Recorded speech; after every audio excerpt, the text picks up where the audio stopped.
Johnny's favourite show, for as long as he could remember, was Noel Edmonds' house party. Well, wasn't it all? It was a Saturday tea-time pastime that Johnny shared with his parents, and for the most part he didn't think anything of it. That is, until a certain episode in 1992, when Mr. Blobby came to town. From the moment he first saw him, Johnny was enamoured by the blundering, nonsensical pink being. Was he a man? Of this earth, even? Did it matter? He was always warm, down for a laugh. He was your friend. You loved him. By 1995, the nation had joined in Johnny's enthusiasm. Blobby Mania, some called it. There was a series, a #1 hit single, and, of course, Blobbyland. Nestled away in the sleepy town of Cricket St. Thomas in Somerset, Blobbyland was an expansion of the exciting Farthing Wood theme park. A predecessor to Peppa Pig World, some would say. Johnny begged his parents for what felt like years to go, but the idea of a bank holiday weekend in Somerset somehow didn't appeal to them. He eventually grew out of his passion for the elusive pink creature, then shelved with the likes of Basil Brush and Paul McCartney, but never let go of his fascination for theme parks. He became an avid fan of urban explorers, overnight challenges in Disney parks and exploring abandoned buildings. At some point, Johnny saw a BuzzFeed article entitled The Rise and Fall of Blobbyland, where he learned that due to lack of funding, upkeep and general interest, the park had been left in a sorry state of abandon. What pictures remained showed graffiti, overgrown benches, and a grim demise for the kingdom, nay, the empire, of the pink and yellow creature. In light of all this, Johnny decided to marry his two ambitions: urban exploration, meet Blobbyland.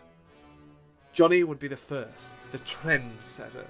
He booked off a long weekend, got the train to Somerset with a change in Reading, and loaded up with camping equipment, torches, the works.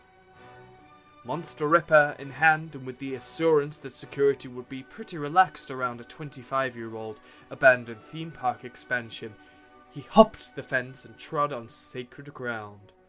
Graffiti and nature had taken back some of the areas. The Crinkly Bottom Sea Life show was a cesspit of moss and algae. Johnny pressed on, determined to find Mr. Blobby's house. The lion's den. His white whale. The evening waned. A gentle dusk settled over the South English countryside, and Johnny had to light a torch app on his phone. His house loomed over the land like a viscous pink frog, but to his surprise, inside there was already a camp set out. Was someone else here? No, the sleeping bag was dirty, but still warm. Upon inspection, it wasn't a bag at all, rather a nest, made out of twigs and leaves. Around it were pictures and pictures, piled up high in something of a shrine, all pictures of Noel Edmonds? Could it be? Something scuffled past behind Johnny. He turned on his heel, quick as a flash, but there was nothing. Rats? Blobby rats? Probably. Johnny poked further into the shrine, and there it was. The crowning achievement of any Mr. Blobby collector. The Blobby film. Mr. Blobby used to call all his friends on that device. Johnny asked for a version from Argos for his 8th birthday. His mother instead made him a papier-mâché version. He never forgave her. A relic, to be sure, but who would miss it? He stashed it away in his bag and pressed on. He set up camp by the Crinkly Bottom Town Hall, the mayor of his own town. Here he was. Could he be the first recorded overnight camper in Blobbyland? Then that pesky rustling again. The light outside his tent winked. Shoot, Johnny thought. Shoot and blast. Have security descended to pay him a visit? On tonight of all nights? He gently edged his nose out of the tent, followed by the rest of his face, and saw it. There it was, in the dim, flickering glow of a floodlight. gangly features, scraggly beard, surrounded by... Were those numbered red boxes all around him? It can't be.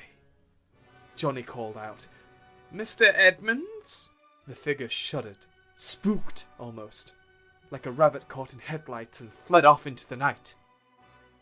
The next hour was tense, Johnny tentatively searching the park up and down, shining light on every corner of this abandoned, formerly safe place, now a prison, a trap. He was trapped here with a figure that wanted to hurt him? Who knows? What he did know was that, for now, the figure had left.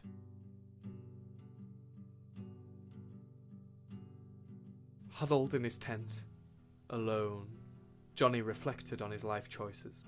Next year he would go to the Canary Islands or Scarborough, somewhere warm. He would lie on a beach for a week, listen to some Dua Lipa, and forget all about this.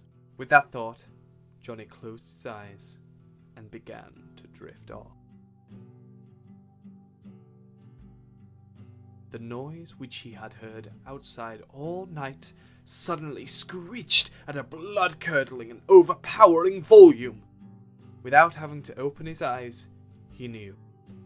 The sound did not come from the woods. It came from within the tent.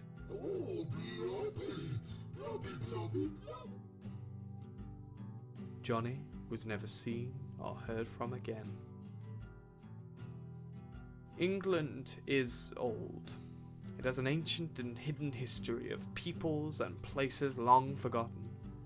Stonehenge, Hadrian's Wall, Blobbyland, but perhaps some traces of those that came before remain, isolated and alone in the bitter wilderness. Should you ever wish to wander the hills, forests, or indeed roller coasters of this old country, bear one thing in mind. If you find a collection of headshots heaped together not unlike a grave, and they are surrounded by trinkets of modernity, a sleeping bag, food cans, or perhaps even an old bike with the name Johnny etched into it, walk on. Do not look back. Do not touch anything, whether it is an interesting stone, a simple piece of forest wood, or a pink and yellow novelty phone. Above all else, most certainly never take a souvenir, for those who lie in slumber nearby may just want to take one from you.